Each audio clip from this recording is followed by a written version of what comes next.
আসসালামু আলাইকুম ওয়া রাহমাতুল্লাহি ওয়া বারাকাতুহু। মুসলিম বিশ্বের ইসলাম ইতিহাসের প্রখ্যাত সাহাবী সাদ বিন মুআজ রাদিয়াল্লাহু তাআলা আনহু এর পূর্ণ জীবনী সম্পর্কে আজ আমরা জানব। সাদ বিন মুআজ রাদিয়াল্লাহু তাআলা আনহু ছিলেন ইসলামের প্রথম যুগের অন্যতম সাহাবী, যিনি আউস গোত্রের নেতা ছিলেন। তার ইসলাম গ্রহণ, মহানবী সাল্লাল্লাহু আলাইহি সাল্লামের পাশে থেকে ইসলামের জন্য আত্মত্যাগ এবং শাহাদাত, এসব কারণে তিনি ইসলামের ইতিহাসে স্মরণীয় হয়ে আছেন। শৈশব পরিবার।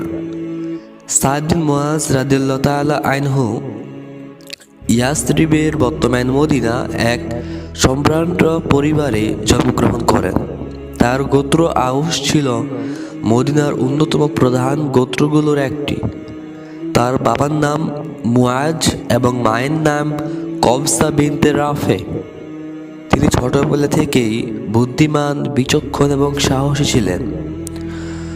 622 খ্রিস্টাব্দে যখন মদিনায় ইসলাম ছড়িয়ে পড়তে থাকে, তখন মুসআব ইবনে উমাইর রাদিয়াল্লাহু তাআলা আনহু ইসলামের দাওয়াত নিয়ে মদিনায় আসেন। তিনি সাদ বিন মুআজ রাদিয়াল্লাহু তাআলা আনহু এর এক ঘনিষ্ঠ বন্ধু আসাদ বিন জুররাহ রাদিয়াল্লাহু তাআলা আনহু এর মাধ্যমে তার কাছে ইসলাম পৌঁছে দেন। সাদ বিন মুআজ রাদিয়াল্লাহু তাআলা আনহু প্রথমে ইসলামের প্রতি বিরূপ মনোভাব পোষণ করলেও আসাদ বিন জুররাহ রাদিয়াল্লাহু তাআলা আনহু এর মাধ্যমে নবীজির দাওয়াত সম্পর্কে শোনার পর তিনি চিন্তা করেন। পরে কুরআনের আয়াত শুনে এবং ইসলামের সমাহান শিক্ষা বুঝে তিনি মহানবী সাল্লাল্লাহু আলাইহি সাল্লামের হাতে ইসলাম গ্রহণ করেন। ইসলাম গ্রহণের পর সাদ বিন মুআজ রাদিয়াল্লাহু তাআলা আনহু তার গোত্রের লোকদের কাছে ফিরে যান এবং বলেন, হে আউস গোত্র, তোমরা আমার সম্পর্কে কি ধারণা পোষণ করো? তারা সবাই বলল, আপনি আমাদের নেতা এবং শ্রেষ্ঠ ব্যক্তি।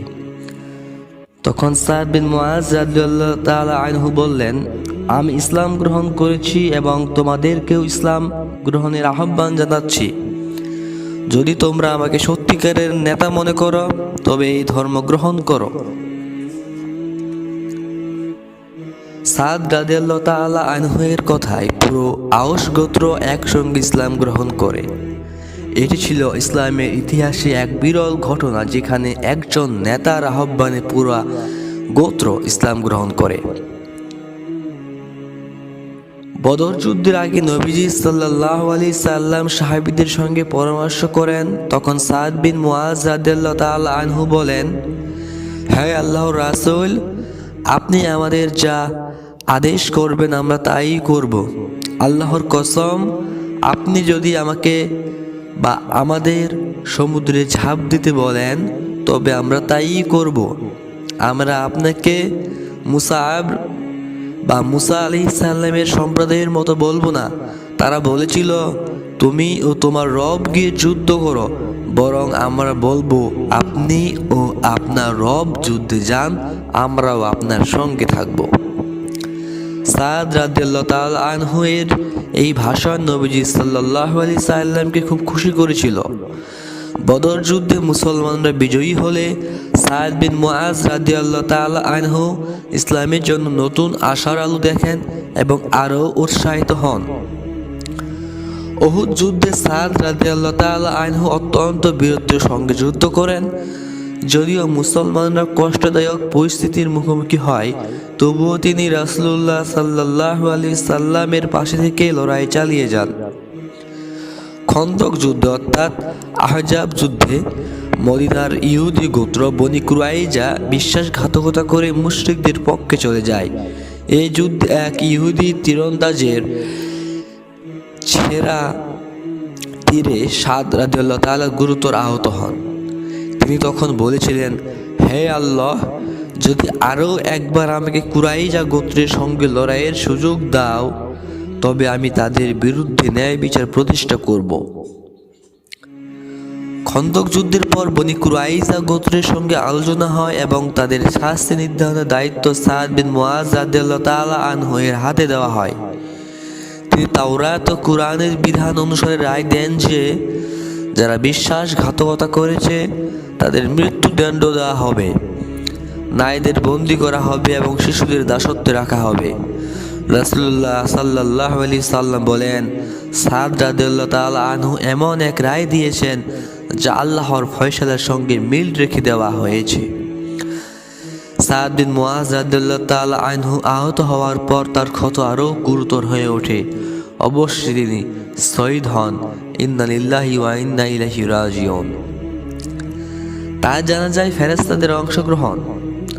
নবীজি সাল্লাল্লাহু আলাইহি সাল্লাম বলেন, সাদ বিন মুআজ রাদিয়াল্লাহু তাআলা আনহু এর ইন্তেকালের আল্লাহর আরশ কেঁপে উঠেছে।